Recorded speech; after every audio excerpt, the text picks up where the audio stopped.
గౌరవనీయులు మిత్రులు గౌరవ deputy chief minister Shri Pawan Kalyan గారు, గౌరవ రెవెన్యూ మినిస్టర్ శ్రీ అనగాని సత్యప్రసాద్ గారు, రెస్పెక్టెడ్ క్యాబినెట్ కొలీగ్స్, గౌరవనీయులు చీఫ్ సెక్రటరీ నీరబ్ కుమార్ ప్రసాద్ గారు,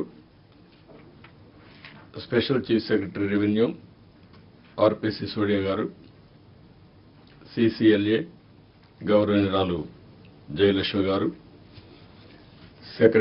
గౌరవ secretaries to government, head of the departments, district collectors and other senior officers.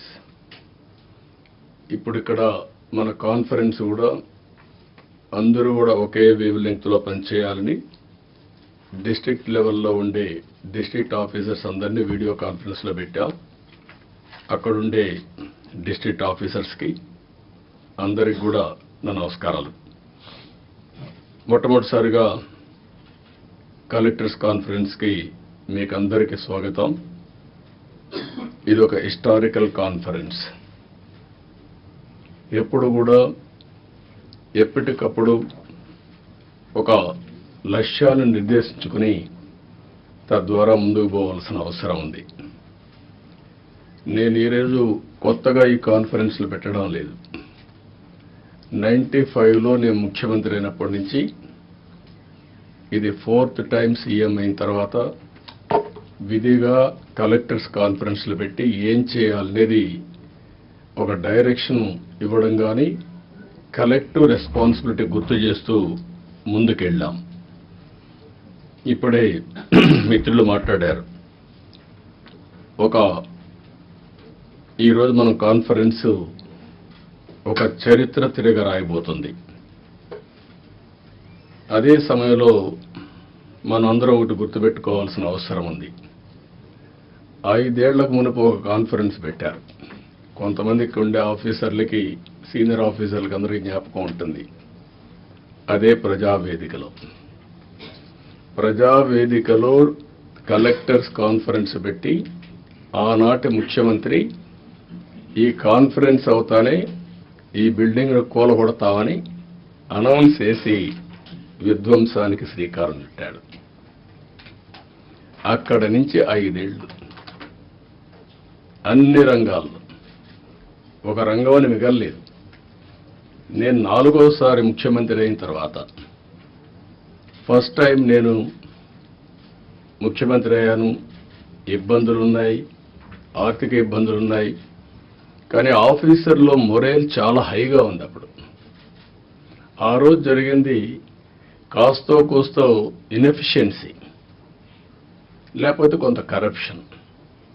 ఇప్పుడు అట్లా కాకుండా విధ్వంసం, పనిచేసే ఆఫీసర్లందరినీ పక్కన పెట్టడం, ఆఫీసర్లు కూడా బ్లాక్మెయిల్ చేయడం, ఒకటి కాదు అన్నీ కలిసి ఈరోజు ఈ స్టేజ్కి నేను ఎప్పుడూ చూడనంత ఒకటి బ్రాండ్ ఏపీ దెబ్బతినింది. ఆఫీసర్ల యొక్క మనోభావాల్ని దెబ్బతీశారు. ఢిల్లీకి పోతే ఒకప్పుడు Andhra bureaucracy one of the best bureaucracy, మీరు గుర్తుపెట్టుకోవాలి. ఇక్కడి నుంచి పోయిన ఐఏఎస్ ఆఫీసర్స్ సక్సెసివ్ 3-4 ఐటీ సెక్రటరీలు అయ్యారు కంటిన్యూగా. ఇక్కడ నుంచి పోయినటువంటి ఫైనాన్స్ సెక్రటరీస్ ఆర్బీఐ గవర్నర్లు అయ్యారు. ఇక్కడి నుంచి పోయిన వాళ్ళు కేంద్రంలో కీలక బాధ్యతలు వహించారు. వరల్డ్ బ్యాంక్ వెళ్ళారు. ఈరోజు మనం చూస్తూ ఉంటే ఆంధ్ర ఆఫీసర్స్ అంటే ఢిల్లీలో కూడా అన్టచబుల్స్ కింద వీళ్ళు ఏమి చేయలేరు అనే పరిస్థితికి వచ్చారు. ఎప్పుడు కూడా మనం గుర్తుపెట్టుకోవాల్సింది, నేను ఇంత మునిపే మీతో చెప్పాను, ఒక చిన్న తప్పు జరిగితే కరెక్ట్ చేయొచ్చు, కానీ టోటల్గా విధ్వంసానికి గురైనటువంటి రాష్ట్రాన్ని మళ్ళీ పునర్నిర్మాణం చేయాలంటే ఎక్స్ట్రా ఎఫర్ట్స్ కూడా మనం అందరూ పెట్టాల్సిన అవసరం ఉంది. నేను రాజకీయాల్లో 45 years ఉన్నాను, 4.5 decades ఉన్నా. గ్రామాల్లో కరెంట్ లేని రోజులు, రోడ్లు లేని రోజులు, అక్కడి నుంచి ఈరోజు చూస్తే కరెంటు ఊర్లోనే ఉత్పత్తి చేసుకునే రోజులు, కార్లు ఆటోమేటిక్ కార్లు వచ్చేసి డ్రైవర్లెస్ కార్లు వచ్చే పరిస్థితికి వచ్చింది. అంటే మన కళ్ళ ముందరనే ఇప్పుడు మన వాళ్ళు మనం చేసిన ఇక్కడ ఇంకొక విషయం కూడా మీరు గుర్తుపెట్టుకోవాల్సిన అవసరం ఉంది. అన్నింటికంటే పబ్లిక్ పాలసీస్ అంటే చాలా పవర్ఫుల్. మనం తీసుకునే నిర్ణయాల ద్వారా రాష్ట్ర భవిష్యత్తుని, భావితరాల భవిష్యత్తుని మార్చే శక్తి పబ్లిక్ పాలసీస్కి ఉంటుంది. దానికి ఎగ్జాంపుల్ మీరు చూసినప్పుడు 1991 ఆర్థిక సంస్కరణలు. ఆర్థిక సంస్కరణలు రాకమునుపు ఇదే దేశం, ఇదే అడ్మినిస్ట్రేషన్, ఇదే ప్రజలు. కానీ బిఫోర్ మీరు చూస్తే భారతదేశం 2%, 3% గ్రోత్ రేట్. అదే ఆర్థిక సంస్కరణలు వచ్చిన తర్వాత కాంపిటేటివ్ ఎకానమీకి దోహదం చేశాం. అక్కడి నుంచి ఈరోజు 2047కి సూపర్ పవర్గా తయారయ్యే అవకాశాలున్నాయి. 5th లార్జెస్ట్ ఎకానమీకి వెళ్ళాం. బై 2029 3వ లార్జెస్ట్ ఎకానమీకి రీచ్ అవుతాం. నా లెక్క ప్రకారం అయితే గట్టిగా పనిచేస్తే అందరం డెడికేషన్తో పోతే 2047కి ప్రపంచంలో నెంబర్ 1 ఎకానమీగా ఉంటాం. లేకపోతే బై డిఫాల్ట్ 3rd ఉంటాం. కష్టపడితే కొద్దిగా 2ndకు వస్తాం. నేను ఎందుకు ఈ విషయం చెప్పానంటే ఆర్థిక సంస్కరణలు వచ్చిన తర్వాత first mover advantage technology adopt చేసుకున్నాం మనం ఇండియన్స్. మనకు ఒక హిస్టారికల్ అడ్వాంటేజెస్ కూడా ఉన్నాయి, ఓసారి మిస్ అవుతూ ఉంటాం. ఆ హిస్టారికల్ అడ్వాంటేజ్ మీరు అందరూ చూసినప్పుడు మనం మ్యాథమెటిక్స్లో చాలా స్ట్రాంగ్, 0 కూడా మనమే కనిపెట్టాం. బ్రిటిష్ వాళ్ళు ఇంగ్లీష్ మనకు వదిలిపెట్టి వెళ్ళారు. కోహినూర్ డైమండ్ కూడా తీసుకెళ్లారు, కానీ ఇంగ్లీష్ మాత్రం తీసుకుపోలేకపోయారు. మన జీవన శైలిలో భాగం అయిపోయింది ఇంగ్లీష్ అనేది. ఈ 2 డెడ్లీ కాంబినేషన్ ఇన్ఫర్మేషన్ టెక్నాలజీకి. దాన్ని అందిపుచ్చుకున్నాం రైట్ టైంలో. ఈరోజు హైదరాబాద్ నగరాన్ని మీరు నాలెడ్జ్ సిటీని మీరు చూస్తున్నారు. ఎప్పుడైతే ఇదే ఆఫీసర్లు ఇప్పుడు కొంతమంది ఇక్కడ కూడా ఉన్నారు, 1995లో ప్రారంభించాం. 9 ఏళ్లలో బెస్ట్ ఎకో సిస్టమ్ క్రియేట్ చేశాం. తర్వాత వచ్చిన పాలకులు ఎవరు కూడా విధ్వంసం చేయలేదు కాబట్టి ఇప్పటికి కూడా దాని ఫలితాలు ప్రజలు ఎంజాయ్ చేసే పరిస్థితికి వచ్చారు. అదే సమయంలో 3వది మీరు గుర్తుపెట్టుకోవాల్సింది యంగ్స్టర్స్ అనేది డెమోగ్రఫిక్ అడ్వాంటేజ్ ఇండియాకు వచ్చింది. ప్రపంచంలో ఉండే అన్ని దేశాల్లో డెమోగ్రఫిక్ డిసడ్వాంటేజ్, ఏజింగ్ ప్రాబ్లం వచ్చింది. దీంతో ఆంటర్ప్రెన్యూర్స్గా తయారయ్యారు. ఈరోజు ప్రౌడ్గా నేను చెప్పగలుగుతున్నాను, ప్రపంచం మొత్తం హైయెస్ట్ పర్ క్యాపిటా ఇన్కమ్ సంపాదించే వాళ్ళు ఇండియన్స్, అందులో 33% తెలుగు వాళ్ళు. అంటే ఒక ప్రభుత్వం యొక్క విధానం, ఆ రోజు మనం తీసుకున్న పబ్లిక్ పాలసీ 25 ఏళ్లలో మనం ఊహించని పరిణామాలు, ఊహించని ప్రగతిని మనం సృష్టించే పరిస్థితికి వచ్చాం. ఇవన్నీ గతంలో చేసిన పనులు ఎందుకు గుర్తు చేస్తున్నానంటే ఈరోజు మీరు చేయబోయే పని భవిష్యత్తులో ఒక చరిత్ర సృష్టించే పరిస్థితి వస్తుంది. ఇప్పుడే మిత్రులు చెప్పినట్టు మేము ఈ 5 ఏళ్లలో ఒకరిద్దరుగా అందరం సఫర్ అయ్యాం. ఎన్ని విధాల సఫర్ కావాలో అన్ని విధాల సఫర్ అయ్యాం. అయితే మా కమిట్మెంట్ మాత్రం ఎట్టే పరిస్థితుల్లో ఏమీ చేయలేరని నిరూపించుకున్నాం. అందుకే ఈసారి ప్రజలు మీరు చూస్తే ఒక హిస్టారికల్ మ్యాండేట్ ఇచ్చారు. నేను చాలా సంవత్సరాలుగా రాజకీయాల్లో ఉన్నాను, కానీ తెలుగుదేశం పార్టీ వచ్చి కూడా 43 ఏళ్ళు అయింది. కానీ ఈసారి ఇచ్చిన మ్యాండేట్ చూస్తే ఎప్పుడూ రానంత మ్యాండేట్, ఒక హిస్టారికల్ మ్యాండేట్ ఇచ్చారు. అదే సమయంలో యాస్పిరేషన్స్ కూడా విపరీతంగా ఉన్నాయి. మీరు ఈ విషయం ఆల్ ఆఫీసర్స్ ఈ కలెక్టర్ కాన్ఫరెన్స్లో మనం గుర్తుపెట్టుకోవాల్సిన అవసరం ఉంది. మేము ఆ రోజు ఒకే మాట చెప్పాం, నేను కానీ పవన్ కళ్యాణ్ గారు కానీ, మమ్మల్ని నమ్మండి, ప్రజలు గెలవాలి. ప్రజలు గెలవాలంటే ఎన్డీఏ మాకు ఓట్లు వేయాలి. ఈ రాష్ట్రాన్ని పునర్నిర్మాణం చేస్తామని మేము హామీ ఇచ్చాం. పూర్వ వైభవం తీసుకొస్తామని హామీ ఇచ్చాం. ప్రజలు గెలిచారు, మమ్మల్ని గెలిపించారు. కానీ ఈరోజు పునర్నిర్మాణం చేయాలంటే గడిచిన 40 రోజులుగా, అంటే 50 రోజులు అయిపోయింది, ఇంకో 10 రోజుల్లో 60 రోజులు అవుతుంది. కానీ చాలా సమస్యలున్నాయి. ఈ కలెక్టర్స్ కాన్ఫరెన్స్ రాష్ట్ర పునర్నిర్మాణానికి అంకితమైన భావంతో పోవడానికి ఒక దశ దిశ నిర్దేశించే సమావేశంగా ఉంటుంది. ఒక హిస్టారికల్ కాన్ఫరెన్స్గా ఉంటుంది. ఈ విషయం మీరందరూ గుర్తుపెట్టుకోవాల్సిన అవసరం ఉంది. డ్యామేజ్ అయిన బ్రాండ్ని రివైవ్ చేసుకోవాలి. అదే సమయంలో మళ్ళీ ఆంధ్ర అడ్మినిస్ట్రేషన్ అంటే వన్ ఆఫ్ ది బెస్ట్ అడ్మినిస్ట్రేషన్గా మనం నిరూపించుకోవాల్సిన అవసరం ఉంది. ప్రజావేదిక ఉంటే అక్కడ పెట్టేవాళ్ళం.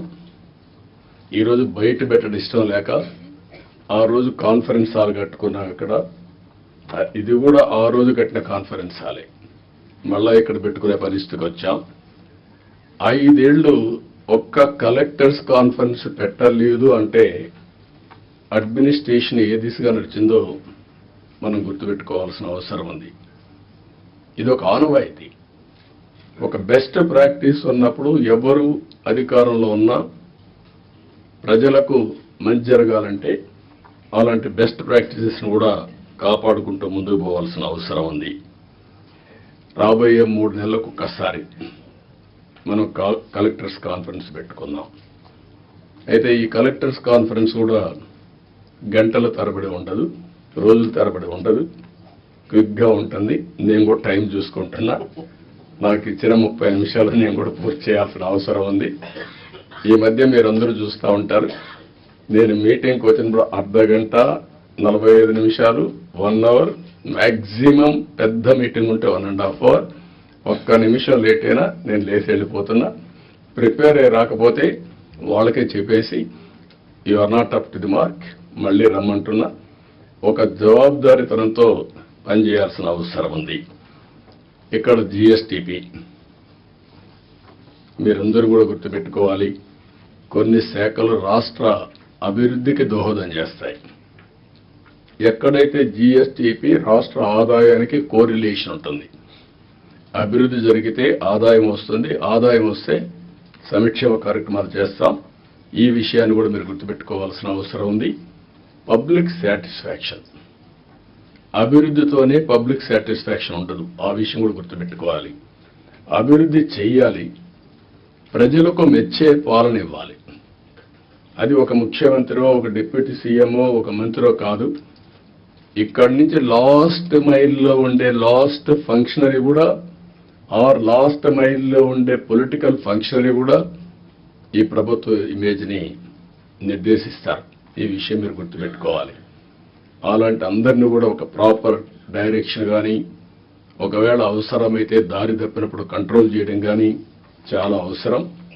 అందుకని మీ అందరినీ, అది కూడా నేను రాబోయే రోజుల్లో మనందరి బాధ్యత యాజ్ ఎ లీడర్, నా రెస్పాన్సిబిలిటీ అందరి పర్ఫార్మెన్స్ అనలైజ్ చేసుకొని రైట్ మ్యాన్ రైట్ పొజిషన్లో పెట్టి తద్వారా మెరుగైన పాలన ప్రజలకు అందించడం ఒక చీఫ్ మినిస్టర్గా, ఒక డిప్యూటీ చీఫ్ మినిస్టర్గా మా బాధ్యత.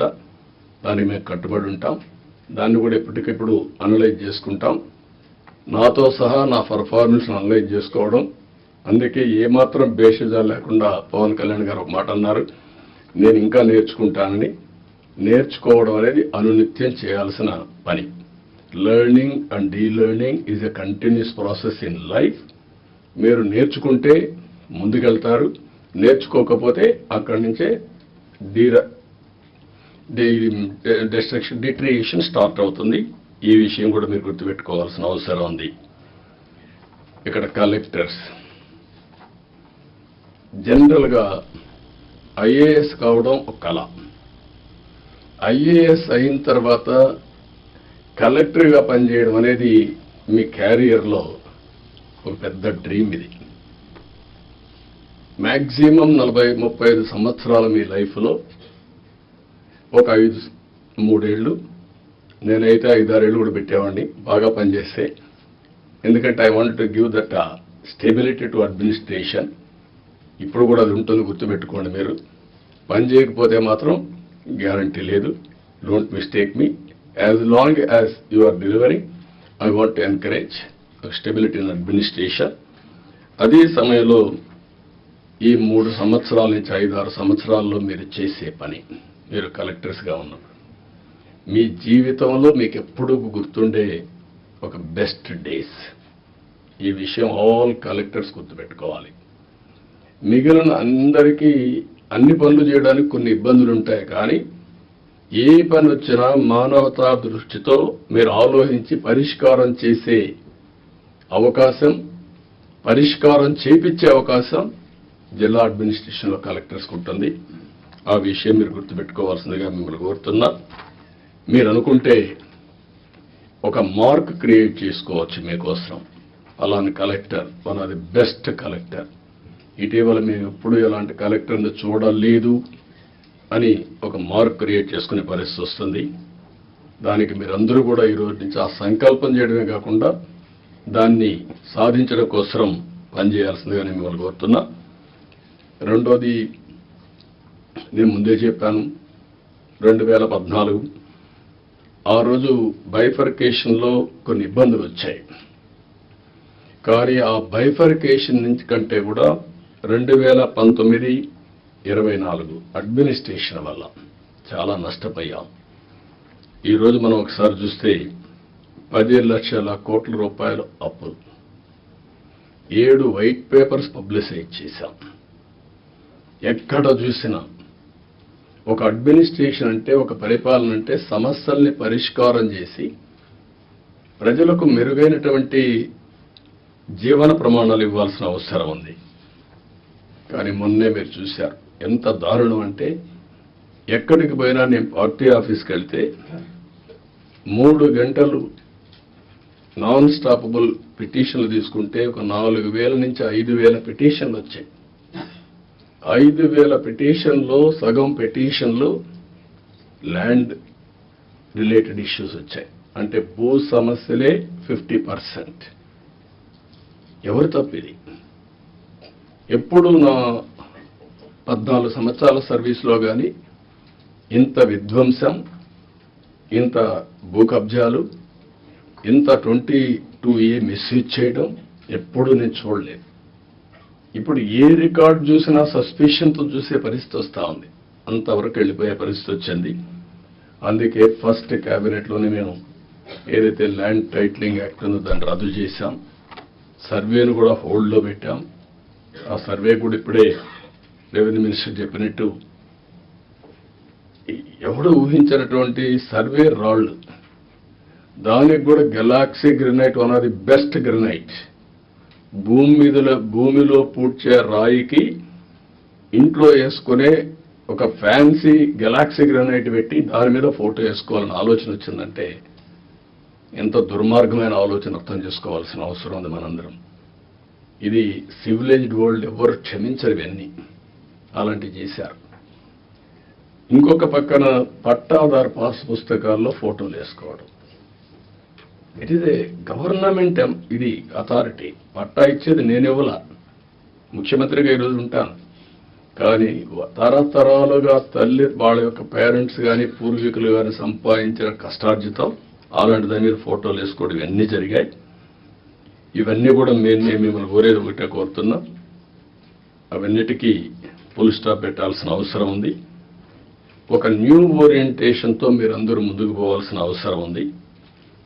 మళ్ళీ సంపద సృష్టించడం,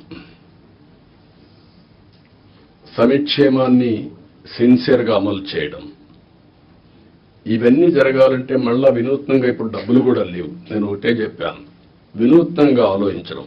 నేను ఒరిజినల్గా మీకు జ్ఞాపకం చేస్తున్నా, ఒకప్పుడు రోడ్లకు డబ్బులు ఉండేటివి కాదు. ఆ రోజు వినూత్నమైన ఆలోచనే BOT రిఫార్మ్స్లో వచ్చినటువంటిది. అందులోనే public private partnership. Public private partnership different angles తీసుకెళ్ళాం. Over a period of time develop చేశాం. ఇప్పుడు వైబిలిటీ గ్యాప్ ఫండింగ్ ఇచ్చే పరిస్థితి కూడా వచ్చాం. గవర్నమెంట్ ఆఫ్ ఇండియా ఇంకొక నిన్న మొన్న మనం చూస్తే ఏదైనా ఒక కార్యక్రమం చేస్తే ప్రైవేట్ వ్యక్తులకు అప్పచెపితే ఏ సర్వీస్ కానీ మ్యానుఫ్యాక్చరింగ్ కానీ ఏ ఇష్యూ అయినా నష్టం వస్తుందంటే నష్టం వచ్చిన రోజులు వైబిలిటీ గ్యాప్ ఫండింగ్ ఎంతైతే నష్టం వస్తుందో దాన్ని రాష్ట్రం కేంద్రం ఇచ్చే విధానం తీసుకొచ్చారు. దీనివల్ల ఎఫిషియన్సీ పెరుగుతా ఉంది. కాబట్టి ఇలాంటి వినూత్నమైన ఆలోచనలు కలెక్టర్స్ కూడా చేయాల్సిన అవసరం ఉంది, డిపార్ట్మెంట్స్ కూడా చేయాల్సిన అవసరం ఉంది. ఇది మీరందరూ గుర్తుపెట్టుకొని ముందుకు పోవాలి. ఈరోజు మొన్నటి వరకు మీరు చూస్తే నెలకు 2,737 కోట్లు పింఛన్లు ఇస్తున్నాం, ఏడాదికి 33,000 కోట్లు ఇస్తున్నాం. 5 ఏళ్లలో 1,64,000 కోట్ల రూపాయలు పేదవాళ్లకు ఒక్క పింఛన్ రూపేణ మనం ఇచ్చే పరిస్థితిలో ఉన్నాం. నేను ఇక్కడ మిమ్మల్ని అందరినీ ఒకటే కోరుతున్నా, 2,50,000 కోట్ల రూపాయలు డీబీటీ ఇచ్చామని ఒక్క బటన్ నొక్కడం తప్ప ఎప్పుడు వాళ్ళపై డైరెక్ట్ గా పరామర్శించింది లేదు. రెండోది, ఏ ఫంక్షన్ పెట్టినా మనుషులను తీసుకొచ్చి బలవంతంగా తీసుకొచ్చి పెద్ద పెద్ద మీటింగ్లు పెట్టి ఇబ్బందులు పెట్టిన సందర్భాలు ఉన్నాయి. నేను అందుకే మిమ్మల్ని అందరినీ ఒక ఇది కోరుతున్నా, రాష్ట్రంలో అందరం ఎవ్రీ మంత్ మొదటి తారీఖున పేదల సేవలో అనే కార్యక్రమం కింద మనం అనుసంధానం కావాలి. అంటే ఒక పూర్ మ్యాన్ చూసినప్పుడు వాడి పరిస్థితులు మనం అధ్యయనం చేసుకుంటే మీ మైండ్లో పనిచేస్తుంది. అక్కడి నుంచి మనం అనునిత్యం ఆలోచించాల్సింది ఏం చేస్తే పేదరికం పోతుందో మీరు ఆలోచించాలి.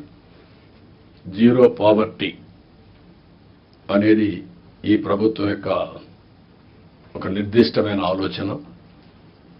ఫస్ట్ నేను అందుకే పీపీపీ మోడల్ చెప్పాను, ఇప్పుడు P4 మోడల్ అంటున్నాం. P4 మోడల్ అనేది public private people's partnership. Top 10% డబ్బులు సంపాదించిన వాళ్ళు, బాటమ్ 20% అడాప్ట్ చేసుకొని మెంటరింగ్ చేసి వాళ్ళ రిసోర్సెస్ ఖర్చు పెట్టి వాళ్ళ బ్యాండ్విడ్త్ మేనేజ్మెంట్ బ్యాండ్విడ్త్ ఇచ్చి తద్వారా వీళ్ళ పైకి తీసుకురావాలి. ఇక్కడ మీరు కలెక్టర్స్ అందరూ ఉన్నారు, ఐఏఎస్ ఆఫీసర్స్ ఉన్నారు, పాలిటీషియన్స్ ఉన్నాం. మేమందరం కూడా చిన్నగానే పుట్టాం, గ్రామాల్లో మామూలు వ్యక్తుల కుటుంబాల్లోనే పుట్టాం. మాకు ఒక అవకాశం వచ్చింది, దాన్ని ఉపయోగించుకున్నాం. మనందరం సమాజంలో మనకు ఒక ప్రత్యేకత సాధించుకున్నాం. కానీ మనతో పుట్టినవాడు ఇంకా ఆ ఊర్లోనే కనీసం 100 రూపాయలు 200 రూపాయలు పర్ డే సంపాదించలేని పరిస్థితిలో ఉన్నారు. కానీ ఈ టెక్నాలజీ ఏజ్లో ఇది పెద్ద కష్టం కాదు. అందుకే ఫస్ట్ స్టెప్ జీరో పావర్టీ. 12 లక్షలు 14 లక్షలు ఉన్నారు, వాళ్ళ మీద ఫోకస్ చేద్దాం. మీ మైండ్లో కూడా అనునిత్యం ఎక్కడున్నా కూడా పేదవాడిని దృష్టిలో పెట్టుకునే పరిస్థితి రావాలి. పేదరిక నిర్మూలనకి ఏమేం చేయగలుగుతారో మీరు చేస్తే చాలా బాగుంటుంది. ఈ విషయం మీరు గుర్తుపెట్టుకోవాల్సిన అవసరం ఉంది. అదే సమయంలో ఈరోజు కొన్ని ప్రిన్సిపల్స్ కూడా మీరు ఫాలో కావాలి. ఈజ్ ఆఫ్ డూయింగ్ బిజినెస్ కానీ, ఈజ్ ఆఫ్ లివింగ్ కానీ, ఈజ్ ఆఫ్ ట్రావెలింగ్ కానీ, ఈజ్ ఆఫ్ పబ్లిక్ సర్వీసెస్ ఎట్లా యాక్సెస్ చేసుకోగలుగుతారు చెప్పడం చేయడం కానీ, ఇన్నోవేషన్ కానీ, ఇలాంటి నూతనమైన ఆలోచనతో జీవన ప్రమాణాలు మెరుగయ్యే విధంగా హ్యాపీగా ఉండేట్టుగా మనం చేయాల్సిన అవసరం ఉంది. ఇది కూడా మీరు చేయాల్సిన అవసరం ఉంది. ప్రతి ఒక్క కలెక్టర్ కానీ, ఆఫీసర్లు కానీ ఈ గవర్నమెంట్లో మనం గుర్తుపెట్టుకోవాల్సిన empathy is very very important. నేను ముందే చెప్పాను, గంటల తరబడి మీటింగ్లు ఉండవని. పెట్టుకునే టైం మనం పెట్టుకుందాం, ఎట్లా చేయాలనో నిర్దేశిద్దాం. కానీ రూల్ బౌండెడ్ కాకుండా హ్యూమన్ యాంగిల్లో మీరు ఆలోచించండి. ప్రతి ఒక్క సమయాన్ని, ప్రతి ఒక్క ఇష్యూని రూల్ బౌండెడ్గా మీరు ఆలోచించేంత వరకు సమస్య పరిష్కారం కాదు. కానీ హ్యూమన్ యాంగిల్లో ఆలోచించినప్పుడు అదే రూల్ కింద ఆ సమస్యను పరిష్కారం చేసే పరిస్థితి మీకు వస్తుంది. అలాంటి ఆలోచనకు శ్రీకారం చుట్టాలి. మీ సబార్డినేట్స్ని కూడా ఎక్కడ కానీ మీరు చెప్తున్నా, మన ప్రవర్తనలో ఒక పాజిటివ్ ప్రవర్తన ఉండాలి. ప్లింతీ లాంగ్వేజ్ వాడడం, లేకుంటే మనకు అధికారం ఉందని ఒక పెత్తందారి వ్యవస్థ మారిగా బిహేవ్ చేయడం, అలాంటి ఎక్కడా లేకుండా ప్రతి ఒక్కరూ గుర్తుపెట్టుకోవాల్సింది కొలీగ్స్ని ఏ విధంగా పని చేయించామో రాజీ లేదు, కానీ వల్గర్గా మాట్లాడి వాళ్ళని కొంచెం ఇన్సల్ట్ చేయడం ఇలాంటి చేయకూడదన్న అభిప్రాయం. దాన్ని మీరు ఫాలో కావాలి. మీరు చేసే పని మాకు రిఫ్లెక్ట్ అవుతుంది. మళ్ళీ ఈ విషయం గుర్తుపెట్టుకోవాలి. మీరు ఒక వ్యక్తి అయితే మీకు అన్వయిస్తారు, వ్యవస్థలో ఒక భాగం అయినప్పుడు హెడ్ ఆఫ్ ది ఆర్గనైజేషన్ ఎవరైతే ఉంటారో వాళ్ళు కూడా వస్తుంది. ఈ విషయం మీరు గుర్తుపెట్టుకోవాల్సిన అవసరం ఉంది. రెండోది యాక్సెసిబిలిటీ. మీ టైంని మార్క్ చేసుకోండి. నేను కూడా ఎవ్రీ సాటర్డే కూర్చొని సీఎంఓ ఏ విధంగా పనిచేశాం, టైం ఎట్లా మేనేజ్ చేశాం, నేను ఎట్లా ఇంప్రూవ్ చేసుకోవాలి, అన్ని విషయాల్లో ఒక పక్క మీటింగ్స్, ఒక పక్క పబ్లిక్ రిలేషన్స్, ఒక పక్క మా పార్టీ వర్క్, అన్నిటికి కూడా మేము ఇయర్ మార్క్ చేసుకొని ముందుకు పోతున్నాం. అందరికీ యాక్సెసిబిలిటీ ఇచ్చే పరిస్థితిలో ఉన్నాం. మీరు కూడా వీలైనంత వరకు యాక్సెసిబిలిటీ ఉండాల్సిన అవసరం ఉంది. ప్రజాప్రతినిధులు వచ్చినప్పుడు కూడా నేను ఒకటే చెప్తున్నా, this is a political governance. We are not dictators. Dictators అనుకున్న వాళ్ళు ఎవ్వరు కూడా మళ్ళీ తిరిగి ఎలక్షన్లో గెలవలేదు. మనం గుర్తుపెట్టుకోవాల్సింది ప్రజాస్వామ్యంలో ఉన్నాం కాబట్టి పొలిటికల్ గవర్నెన్స్ మాకు ఒక మ్యాండేట్ ఇచ్చారు. ఆ మ్యాండేట్ మళ్ళా మీరు పర్వాలేదు, కానీ మేము 5 ఏళ్ల తర్వాత మళ్ళా ప్రజల దగ్గరికి వెళ్ళి మళ్ళా ఓట్లు వేయించుకొని వస్తే ఇక్కడికి వస్తాం, లేదంటే అసెంబ్లీ కూడా రాము మేము. ఈ విషయం మీరు గుర్తుపెట్టుకోవాల్సింది. మొన్నైతే మంత్రులు ఒకరో వచ్చారేమో అసెంబ్లీకి, అందరూ ఎవరు అసెంబ్లీకి కూడా రాలేదు. ఈ విషయం మీరు గుర్తుపెట్టుకోవాల్సిన అవసరం. అందరినీ కలవండి, తప్పులు చేయమని చెప్పడం లేదు, కానీ ఏదైనా ప్రజాప్రతినిధులు వచ్చినప్పుడు కరెక్ట్ విషయాలు చెప్పినప్పుడు వాస్తవాలు మీ దృష్టికి తీసుకొచ్చినప్పుడు మీ బాధ్యత ఆ సమస్య పరిష్కారం చేయడం, ఆ క్రెడిట్ వాళ్ళకి ఇవ్వడం. 5 ఏళ్ల తర్వాత మీరు అక్కడ ఉండరు, మీకు ఆ క్రెడిట్ అవసరం లేదు. ప్రజాప్రతినిధి బాధ్యత, మీ బాధ్యత మీరు చేయడం, మీకు ఒక సాటిస్ఫాక్షన్ రావడం, మీ క్యారియర్లో మీరు చేసిన మంచి పనులు మీకు తృప్తినిస్తాయి. ప్రజాప్రతినిధి వాళ్ళ బాధ్యత అది కూడా మీరు గుర్తుపెట్టుకోవాల్సిన అవసరం ఉంది. రెండోది లీడర్షిప్ అండ్ ఓనర్షిప్. గవర్నమెంట్ చేసే ప్రతి ఒక్క ప్రోగ్రామ్ని మీరు ఓనర్షిప్ తీసుకోవాలి. యూ టు ఓన్ చేసుకున్నప్పుడు మీకు వచ్చే ఇంపాక్ట్ డిఫరెంట్గా ఉంటుంది. అది కూడా మీరు చేయాల్సిన అవసరం ఉంది. ఎఫెక్టివ్గా, ఎఫిషియెంట్గా స్టాండర్డ్ ఆపరేషన్ ప్రొసీజర్స్ అన్నీ మీరు చేసుకొని ఎక్కడికక్కడ కీ పర్ఫార్మెన్స్ ఇండికేటర్స్ ఇవన్నీ కూడా తయారు చేసుకొని మీరు ముందుకు పోవాల్సిన అవసరం ఉంది. నేను ముందే చెప్పాను, 3 నెలలకు ఒకసారి నేను కూడా ప్రతి ఒక్కరిని ఒక అసెస్ చేసుకుంటాం. ఆ అసెస్ చేసుకున్నాం కాబట్టి మొన్న ఎలక్షన్లో మాకు వినబిలిటీ కానీ హిస్టారికల్ మ్యాండేట్ వచ్చింది. నేను తప్పు చేసినా కరెక్ట్ చేసుకుంటూ వచ్చాం. కాబట్టి మీకు కూడా ఇది నేను గైడ్ చేస్తున్నా, అది కంపల్సరీగా మీరు చేయాల్సిన అవసరం ఉంది. ఎక్కడికక్కడ సింపుల్ గవర్నెన్స్ ఉండాలి, ఎఫెక్టివ్ గవర్నమెంట్ ఉండాలి. Simple government, very simple. నేను అందుకే మొన్న వచ్చినప్పుడు చెప్పాను, నేను వచ్చినప్పుడు పరదాలు కట్టడం, చెట్లు నరికేయడం, రెడ్ కార్పెట్లు వేయడం, స్కూల్స్ క్లోజ్ చేయడం, బలవంతంగా మొబిలైజ్ చేయడం, నేను పోతూ ఉంటే మనుషులందరూ నిలబెట్టేయడం ఒక అర్ధగంట. This are all not required. మేము కూడా మాకు ఒక హోదా వచ్చింది ప్రజలకు సేవ చేయడానికి. ఆ సర్వీస్ చేయడంలో ప్రజలకు ఇన్కన్వీనియన్స్ కలిగించడం కరెక్ట్ కాదు. నేను పోలీసులు కూడా పదే చెప్పాను, అది తూచా తప్పకుండా పాటిస్తాం. మీరు కూడా పోయినప్పుడు కలెక్టర్ పోతూ ఉంటే ఇప్పుడు కొత్తగా ఎమ్మెల్యేలు కూడా సైరన్ పెట్టారు, వాళ్ళు కూడా సైరన్ వేసుకొని వెళ్ళిపోయే పరిస్థితికి వచ్చారు. అంటే ఇవన్నీ కూడా ప్రజల్లో మనకు తెలియకుండా మన మీద ప్రజా వ్యతిరేకత బిల్డప్ అయ్యే పరిస్థితి తెచ్చుకుంటున్నాం. నేను అందరినీ కంట్రోల్ చేస్తున్నా. అడ్మినిస్ట్రేషన్ టోటల్గా ఒక సర్వీస్ మూడ్లో పోవాలి తప్ప ఒక అధికారాన్ని చలాయించే మూడ్లో పోవడం మాత్రం కరెక్ట్ కాదని మీ అందరికి కోరుతున్నా. ఇంకొక పక్క టెక్నాలజీ బాగా వచ్చింది, పోలీసులు కూడా అదే సాయంత్రం చెప్పబోతున్నాను. విజిబుల్ పోలీసింగ్ ఉండాలి, ఇన్విజిబుల్ పోలీస్ ఉండాలి. వీళ్ళు ఎక్కువ కనపడతారు, ఎఫెక్టివ్నెస్ తక్కువ ఉంటుంది. ఇది ఎప్పటి నుంచో నేను చెప్తున్నా, దానికి కూడా మనం శ్రీకారం చుట్టాలి. మీకు కూడా అన్నీ కూడా మీరు గుర్తుపెట్టుకోవాలి. చాలా సిస్టమ్స్ వచ్చేసాయి. నేను ఆ రోజు పెట్టినటువంటి 15,000 కెమెరాలు పెట్టా రాష్ట్రంలో. ఒకడు తప్పు చేస్తే ఇంకోటి తప్పించుకోవడానికి వీలు లేకుండా మొత్తం ఒక 10 మినిట్స్లో పట్టుకునే పరిస్థితి తీసుకొచ్చాం. కానీ అవన్నీ ఎక్కడికి పోయినా నాకే తెలియదు. నిన్న వేరే వాళ్ళు చెప్తా అంటే ఆలోచిస్తున్నా. ఇప్పుడు నేను కూడా ఇవన్నీ సెర్చ్ చేస్తున్నా. ఒకప్పుడు ఈ గవర్నెన్స్ అన్నీ పోయినాయి. తర్వాత రెండు ఈ విషయాలే కాకుండా మీరందరూ గుర్తుపెట్టుకోవాల్సింది, physical and virtual model is a reality today. మీరు మారుమూల గ్రామంలో కూర్చొని బెస్ట్ కంపెనీ క్రియేట్ చేసి గ్లోబల్గా తీసుకుపోయే రోజులు వచ్చేసాయి. మీకు కావాల్సింది నాలెడ్జ్ కావాలి, అదే సమయంలో మీరు అది చేయగలిగే రిప్లికేషన్ చేసే నాయకత్వం కావాలి, టెక్నాలజీ కావాలి. ఇవి ఉంటే ఏమైనా చేసే పరిస్థితి వస్తుంది. కాబట్టి నేను మిమ్మల్ని అందరినీ కోరుతున్నా, వర్చువల్ గవర్నెన్స్. నేను వాట్సాప్ గ్రూపులన్నీ క్రియేట్ చేసుకోమంటున్నాను. అవసరమైతే రేపు గవర్నమెంట్కే ఒక యాపే తీసుకొస్తాం.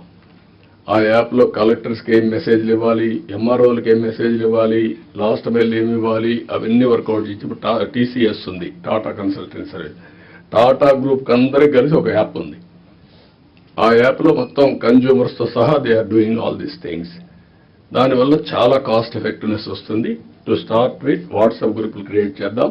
ఇప్పుడు మా మంత్రులకి అందరూ క్రియేట్ చేసుకున్నాం, సీఎంఓని కూడా క్రియేట్ చేశాం, అన్నీ కూడా స్టార్ట్ చేశాం. దీనికి ఒక ఆర్కిటెక్చర్ ఇస్తాం. ఇది తీసుకుంటే చాలా వరకు మీకు ముందుకు పోయే పరిస్థితి వస్తుంది. రియల్ టైంలో గవర్నెన్స్ ఇచ్చే అవకాశం వస్తుంది, ఎక్కడ ల్యాప్సెస్ లేకుండా. రెండోది, కొన్ని మీరు మంచిని చెప్పడం, ప్రజల్ని ఎడ్యుకేట్ చేయడం. చెడు వచ్చినప్పుడు అది వాస్తవాన్ని తెలిసినప్పుడు మీరు కరెక్ట్గా సాక్ష్యాధారాలతో సహా చెప్పాల్సిన బాధ్యత జిల్లా అడ్మినిస్ట్రేషన్ ఉంది. Over a period of time గవర్నమెంట్లో ఒక ఐఎండ్పిఆర్ క్రియేట్ చేసుకున్నాం మనం. What for? ఒక అడ్మినిస్ట్రేషన్లో ఎక్కడికక్కడ చేసి తప్పులు కానీ వచ్చినప్పుడు దాన్ని కరెక్ట్ చేయడానికి ఇన్ఫర్మేషన్ బ్రాడ్కాస్టింగ్ పెట్టుకున్నాం. ఇప్పుడు కూడా జిల్లాలో వింగ్స్ ఉన్నాయి. మీరు కూడా ఇది గుర్తుపెట్టుకోవాల్సిన అవసరం ఉంది. మొన్న నేను చూశాను బట్టిప్రోల్లో పోలీసులు అక్కడ చిన్న 2 గ్రూపులకు గొడవ జరిగితే వాళ్ళు అక్కడి దోచుకుంటే దానిపైన ఇమ్మీడియట్గా తెలుగుదేశం వాళ్ళు కొట్టారు, ఎస్ఐ చొక్కా పట్టుకున్నారు, కాలర్ పట్టుకున్నారు అనేసే పరిస్థితికి వచ్చారు. మీరు చూడండి ఎంత క్లియర్గా. అంటే ఇంకా దీనికి ఏం చెప్పాలన్న వీళ్ళకి అర్థం కాదు.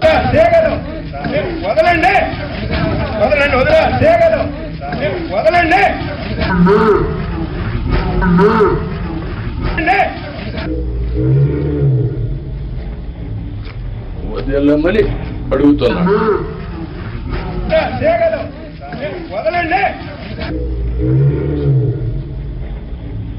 ఓకే, దెన్ అది చొక్కా పట్టుకున్నట్టు చిత్రీకరించడం.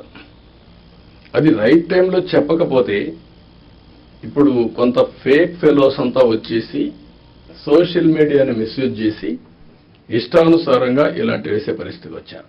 మొన్న మీరు చూశారు. ఈ గవర్నమెంట్ చాలా క్లియర్గా ఉన్నాం, పొలిటికల్ విక్టిమైజేషన్ చెయ్యం. అదే సమయంలో తప్పు చేసిన వాడిని మాత్రం వదిలిపెట్టాం. And I very clear on that. మళ్ళీ జీవితంలో తప్పులు చేయాలంటే భయపడాలి ప్రజాస్వామ్యంలో. ఈరోజు చేసి తప్పించుకుంటాడు అంటే అది ప్రభుత్వ అసమర్థత. మనం తప్పులు చేస్తే మనకు కూడా అది జరుగుతుంది. That is the message I want to give it very clearly. మీకు కూడా క్లారిటీ ఇస్తున్నాను. ఏ తప్పు చేసిన వదిలిపెట్టం, కానీ పొలిటికల్ విక్టిమైజేషన్ మాత్రం ఉండదు. మనం మాట్లాడుతూ 36 మందిని చంపేశారని ఢిల్లీకి పోయి ధర్నాలు చేశారు. మేము అసెంబ్లీ అడిగాం, ఆ 36 పేర్లు ఇవ్వండి. 36 మంది చంపేసి ఎఫ్ఐఆర్ ఉంటుంది కదా, ఎఫ్ఐఆర్ ఇవ్వండి, నేను యాక్షన్ తీసుకుంటా. ఇంతవరకు ఇవ్వాలి. అంటే రాజకీయాలు కూడా మారాయి. ఆ విషయం మీరు గుర్తుపెట్టుకోవాలి. రాజకీయ నాయకులు పేపర్ పెట్టుకొని, టీవీ పెట్టుకొని, సోషల్ మీడియాలో తప్పుడు ప్రచారం చేసి గవర్నమెంట్ని సెబటైజ్ చేసే పరిస్థితికి వస్తున్నారు. ఇది అన్టాలరబుల్. నేను I'm very clear on that. How to handle, will educate people. చట్టపరంగా కూడా యాక్షన్ తీసుకుంటాం. ఎవరిని కూడా ఎక్కడ కూడా వదిలిపెట్టే పరిస్థితి ఉండదు. ఆ విషయం మీరు గుర్తుపెట్టుకోవాల్సిందిగా నేను కోరుతూ, ఇది మీరు నోటీస్ చేసుకోవాలి. ఎంత పని చేసినా, కష్టపడి పని చేసినా ఆ ఫలితాలు రాకుండా విష ప్రచారం చేయడం మొదలు పెడితే మనకి ఇబ్బందులు వస్తాయి. అది కూడా గుర్తుపెట్టుకొని ఎక్కడిక్కడ కౌంటర్ చేయడం అన్నీ చేయాల్సిన అవసరం ఉంది. ఇంకొక పక్కన 2047 గవర్నమెంట్ ఆఫ్ ఇండియా ఒక విజన్ డాక్యుమెంట్ తయారు చేశారు. మనం కూడా పేరేం పెట్టాలని ఆలోచిస్తున్నాం. వికసిత ఆంధ్రప్రదేశ్ లేకపోతే ఇంతకుముందు స్వర్ణ ఆంధ్రప్రదేశ్ పెట్టాం. ఏదైనా సరే అక్టోబర్ 2వ తారీఖున మన విజన్ డాక్యుమెంట్ మనం రిలీజ్ చేస్తున్నాం. మీతో ఆ నీతి ఆయోగ్ వాళ్ళందరూ కూడా వచ్చి మాట్లాడతారు. దీన్ని మీరు కూడా ఒక ఇది తయారు చేసుకోవాలి. డిస్ట్రిక్ట్ విజన్ డాక్యుమెంట్ తయారు చేయాలి. For ever it will be remembered I'm telling you. నేను 25-30 ఏళ్ళ ముందు తయారు చేసినటువంటి విజన్ 2020 అందరూ ఎగతాళి చేశారు. దేశంలో first time who had done that experiment.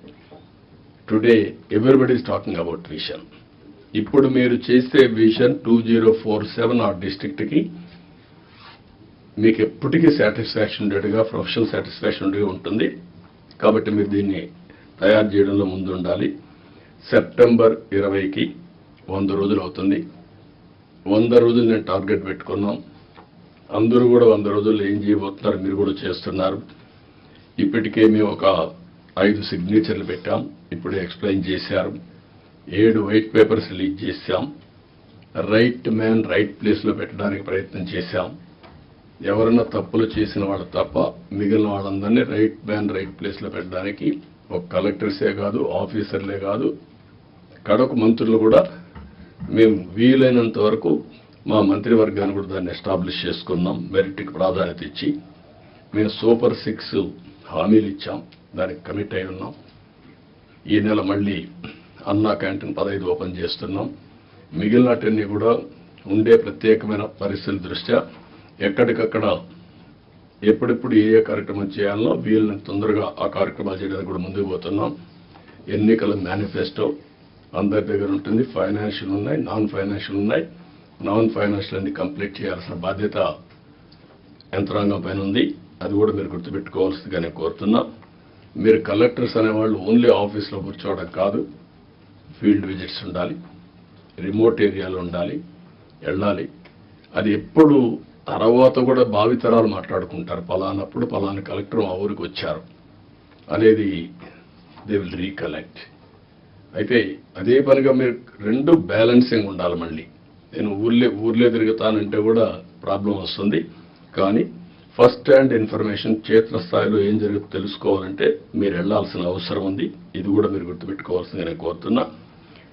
ఒక కలెక్టర్సే కాదు, మినిస్టర్స్, ఇక్కడుండే senior secretaries, head of the departments, ప్రతి ఒక్కరికి కూడా ఫీల్డ్ అసెస్మెంట్ మీకు ఉండాలి. క్షేత్రస్థాయిలో మీరు చూసి వచ్చినప్పుడు మీకు వచ్చే ఆలోచనలు, మీ విధానం టోటల్గా మార్పు వస్తుంది. అవన్నీ కూడా మీరు గుర్తుపెట్టుకోవాల్సిందిగా చేస్తారని చెప్పి నేను ఆశిస్తున్నా. పెద్ద సభలొద్దు. గ్రామంలో పోతే వాళ్ళే వస్తారు. వాళ్ళతోనే ఇంటరాక్ట్ కండి, పర్సనల్గా ఇన్స్పెక్ట్ చేయండి. నేను కూడా ఇది అయిన తర్వాత ఆకస్మిక తనిఖీలకు వస్తున్నా. నేను అప్పుడప్పుడు అంటున్నాను 95 CBN చూస్తారని. ఇంకా నేను స్పీడ్ పెంచలేదు, ఇంకా రాలా 95 CBNకి. అప్పుడు కొంతమంది తెలిసిన వాళ్ళు ఇక్కడ ఉంటారు. మినిస్టర్స్ కూడా అప్పుడు పరిగెత్తేసేవాళ్ళని. వీళ్ళు పరిగెత్తేసేవాళ్ళం, మేము పరిగెత్తేవాళ్ళం. ఆఫీసర్లు అయితే చాలా ప్రైడ్గా ఫీల్ అయ్యారు. ఈరోజు హైదరాబాద్ కానీ మొత్తం డెవలప్మెంట్స్ కానీ ఆఫీసర్లే చేశారు. ఈ విషయం కూడా మీరు గుర్తుపెట్టుకోవాలి. ప్రజలు మాకు మ్యాండేట్ ఇచ్చారు. సమాజంలో ఉండే బెస్ట్ పీపుల్ని మిమ్మల్ని సెలెక్ట్ చేశారు డిఫరెంట్ సర్వీసెస్లో. You are professionals. ఆ calibre, administration, organisation skills, communication skills అవి మీకున్నాయి.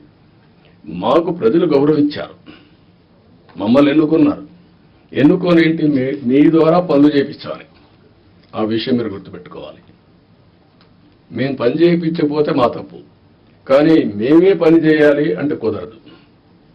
మా బ్యాక్గ్రౌండ్ ఇవన్నీ వచ్చినప్పుడు ఈ విషయంలో మీరు అందరూ కూడా క్లారిటీ పెట్టుకొని ముందుకు పోవాల్సిన అవసరం ఉంది.